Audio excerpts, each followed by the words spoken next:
Vitesse, descente, montée, sa spécialité à lui, c'est le VTT enduro. Et lorsqu'il n'est pas sur son vélo, Ludovic Augier les répare. Depuis 3 ans, le jeune Rémois est mécanicien dans une boutique de Tinqueux. Je connaissais le gérant depuis quelques années. Du coup, je passais de temps en temps pour faire régler mes vélos. Et un jour, il m'a proposé de travailler ici. Et moi, j'ai accepté parce que c'était une opportunité pour moi de concilier les deux, le sport plus le travail à côté. Et depuis, ça se passe super bien et je suis content de pouvoir travailler dans le monde du vélo. Réglage des freins et de la suspension, pression des pneus, Ludovic a tout appris sur le tas. Ce jour-là, il prépare un vélo pour une vente. Je suis à 80. Depuis son arrivée dans l'équipe, les clients sont plus nombreux à pousser la porte du magasin.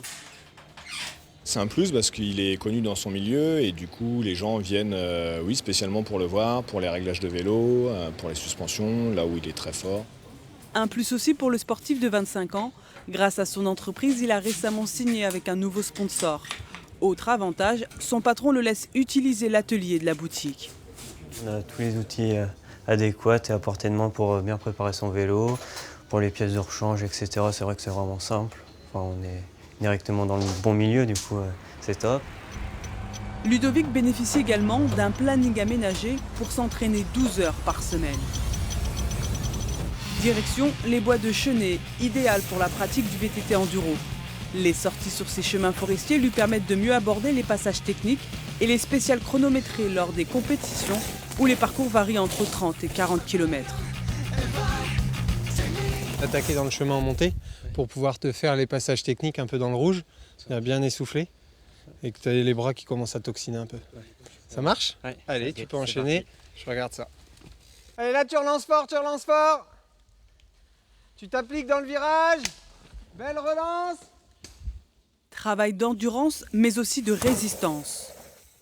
J'aime pas trop ce style d'exercice, mais bon, si on veut être fort et gagner des courses, faut passer par là. Et je le fais pas trop avec plaisir, mais je me dis que c'est les seuls moyens pour y arriver, donc je me donne à 100% quand même. Repousser encore et toujours plus loin ses limites. Passionné de vélo depuis l'âge de 6 ans, Ludovic a débuté par la descente avant de se consacrer à l'enduro, pour lequel il semble avoir des prédispositions pour lire les trajectoires. Pour lui, c'est inné, c'est-à-dire qu'il a toujours eu du mal à les expliquer. Il n'est pas capable d'expliquer où il passe. Par contre, il passe toujours au bon endroit pour pouvoir ressortir de ses virages très vite, pouvoir essayer d'être le plus fluide possible. Allez, applique-toi en sortie de virage pour relancer le plus tôt possible, allez!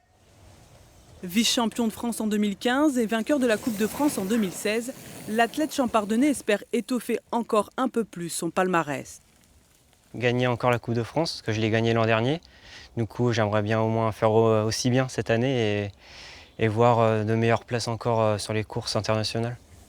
L'objectif ultime, figurer dans le top 10 mondial du VTT enduro.